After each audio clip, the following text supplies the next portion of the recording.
Are you willing to make sacrifices to manage your health problems?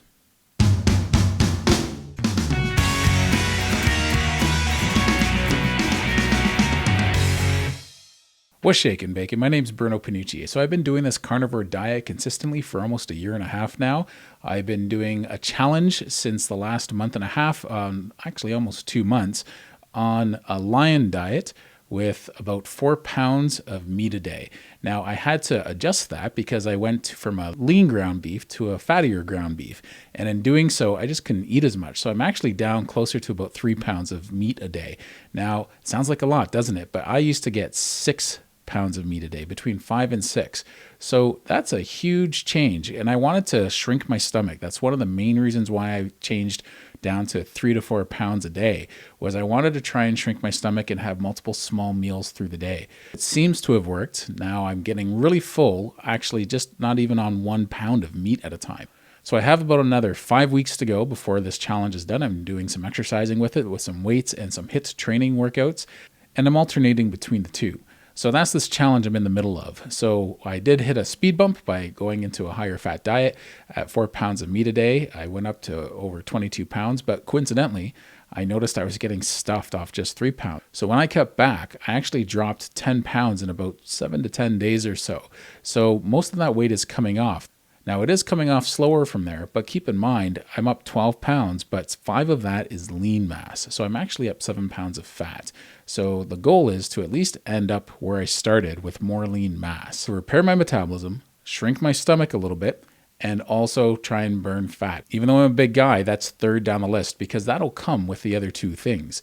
So it seems to be going pretty well. I did hit that speed bump, but overall I'm going in the right direction. Now, I'm a registered massage therapist, and in Ontario, in Canada, it's a 2-year course. So I work at a chiropractor's office, and it's really interesting because I deal with people in a lot of pain on a regular basis.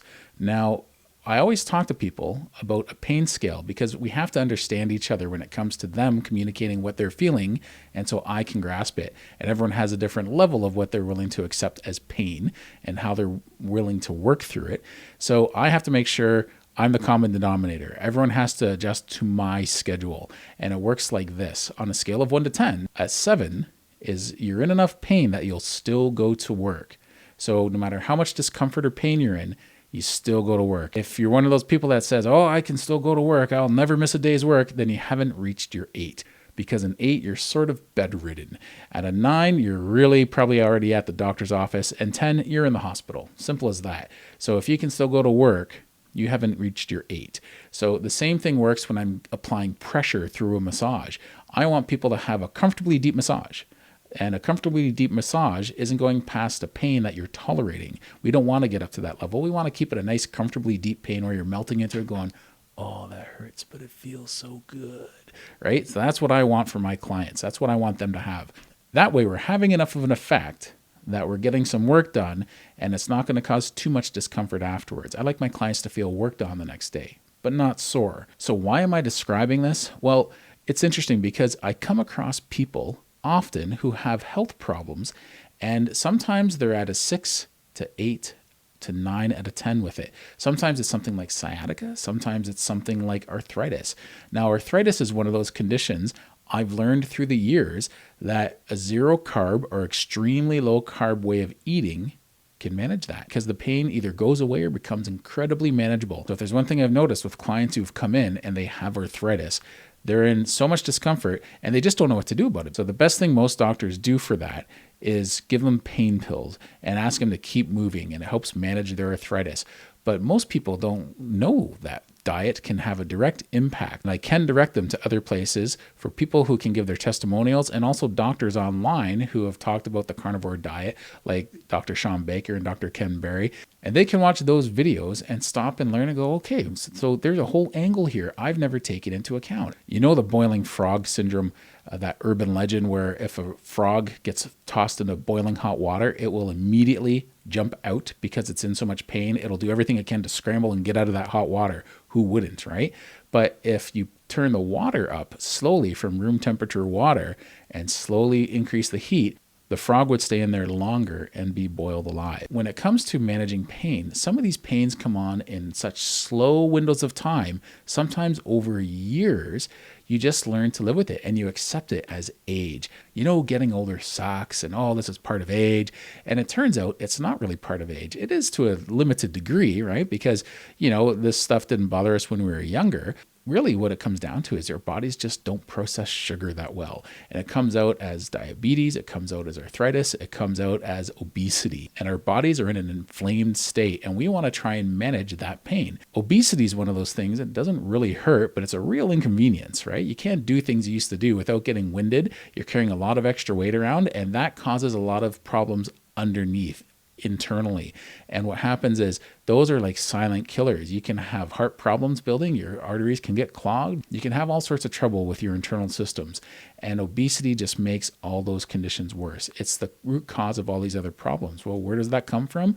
Well, you're probably not managing insulin that well. So you're probably diabetic or pre-diabetic. Why is that? Well, your body's not processing sugar. And because you're having these sugar spikes, your insulin's going up and then you're turning around and it's coming out as obesity. It's really not a bad way to think and assess yourself and think, do I feel as good as I did 10 years ago?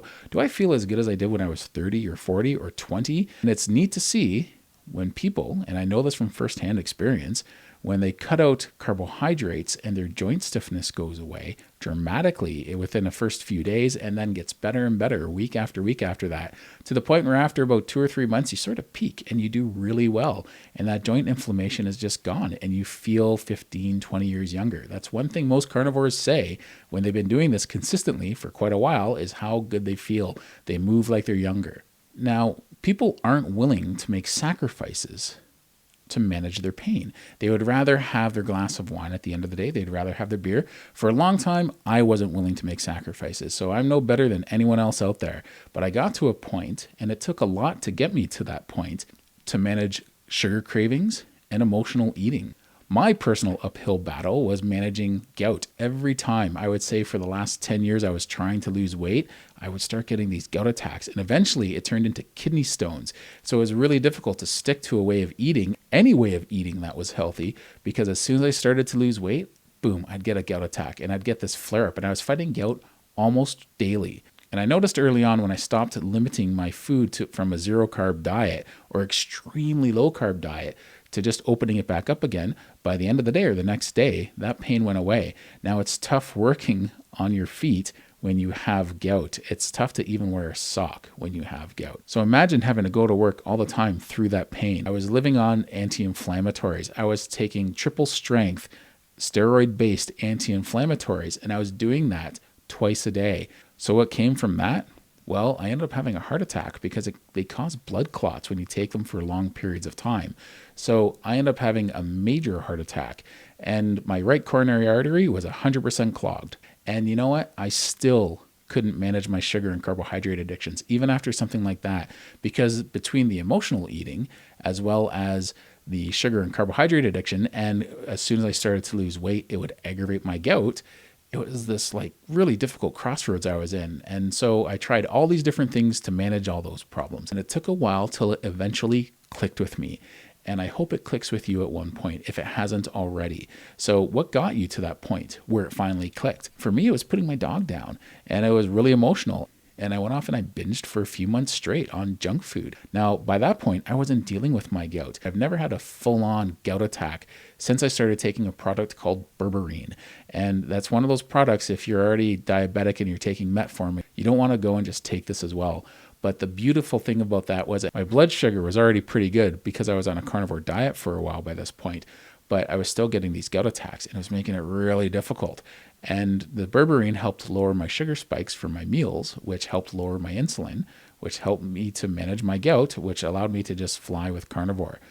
But after that, I put my dog down. I just went right back to emotional eating. And the weird thing from that is I did it for so long and it was so extreme. It's like something just clicked in me. And I thought, what am I doing? And I stopped with that. Now, I finally found something that managed my gout. I finally found something that managed my emotional eating. The only thing that was left was going back and only handling the sugar cravings. Now that's horribly difficult to do on its own, but In doing all these things, it was managing my pain. I had to make sacrifices to feel better. And this is what worked for me. Managing emotional eating and finding a way to deal with my gout after so many years of gout, almost 20 years of gout, finally allowed me to focus on just the one problem I had left.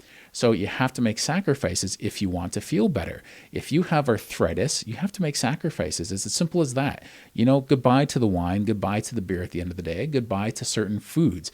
If you want to feel good, there's no magic pill, but there is something you can do that's almost as good as a magic pill, and that is a zero-carb diet. And the same works for diabetes, and the same works for obesity. Now, some of these things you get a lot of relief very quickly, and some of these things take a little bit longer. But you'll get there at the end when you stick with a zero-carb way of eating. So with me, it wasn't for a lack of trying. There's two problems. One, you have to make the decision to make sacrifices, and then you have to follow through with that. And that can be the more difficult problem for some people. It took a while between the first time I went zero carb. Now, I had lettuce the first while I did that. So it was a zero carb diet. It was also a low fat diet, and I had a lot of lettuce. So for the first while, I lost a lot of weight, and I couldn't keep it off because it wasn't a sustainable way of eating. It was very calorically restricted, so I was tired all the time and my sleep was horrible. I was getting about 4 hours sleep a night, and it was just something I had to sacrifice to lose weight. Now, I do this way of eating to feel good. That's the difference between doing carnivore, is you're repairing your metabolism and you feel good. I do this way of eating because I feel good. The weight loss comes second. I corrected most of my health problems before I lost much weight, because that's what a zero carb diet does. The weight loss is still coming off. I probably have about another 80 pounds to go, but I'm really going by inches, not pounds. So I'm ballparking about 80 pounds. But I think when I get down to a 38-inch waist, I'm 6'1", I maintain and hold that pretty well. So I'm fine with a 38-inch waist. As long as I get under a 40-inch waist, I won't have to worry about things like metabolic syndrome. I corrected all 4 of the 5 symptoms I had of metabolic syndrome. It only takes 3 symptoms to get diagnosed with metabolic syndrome. So I want you to do, if you've already gotten to this point where you've gotten things in order and you've made these changes in your life and you've noticed your quality of life is better, leave a comment. I want you to inspire people with what you've done to make yourself better. People will feed off of that, and that good energy you're putting out there, people will be able to learn from, and maybe they'll be able to relate to your specific problems. I told you some of my specific problems that I had and how I eventually learned to overcome them, and I'm going in a great direction now. But some people might relate better to what you write. So try and keep your comments positive, try and keep them upbuilding and encouraging to others, but let people know what you've done to get to that point. If you're still struggling, there's lots of things you can do to help manage those problems.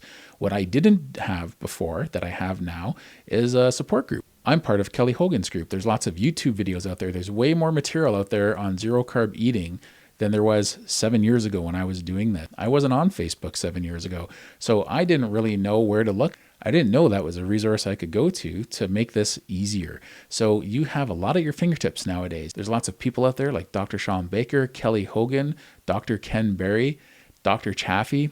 There's lots of people you can go to learn and find out where you are. Don't let your health problems get to the point like I did, where they became a 10 out of 10. Mine was life-threatening, and I still didn't do much about it. So see what you can do to try and get any of your health problems under control if something like a zero-carb diet helps you. What's it going to take to be consistent with it? I know I struggled with that for years, and I see a lot of people out there who struggle with that. So what I want to do is try and prevent you from going down the road I went down, getting up to a 10 out of 10 for health problems, because mine were pretty extreme. I only went over a few of the health problems I had, and I don't want you to have to go down that road.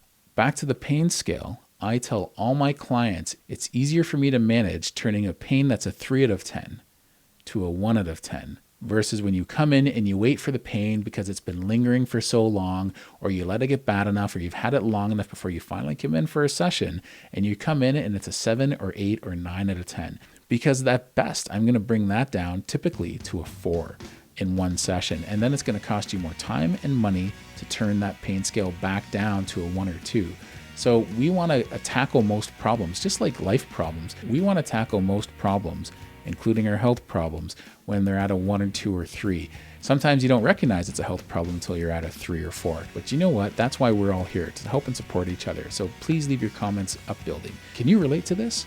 Do you have a health problem that you find has been climbing through the years that you've just learned to live with, and maybe a carnivore diet can turn this around? Well, check out some of the comments and see. So thanks for tuning in. I hope you take care.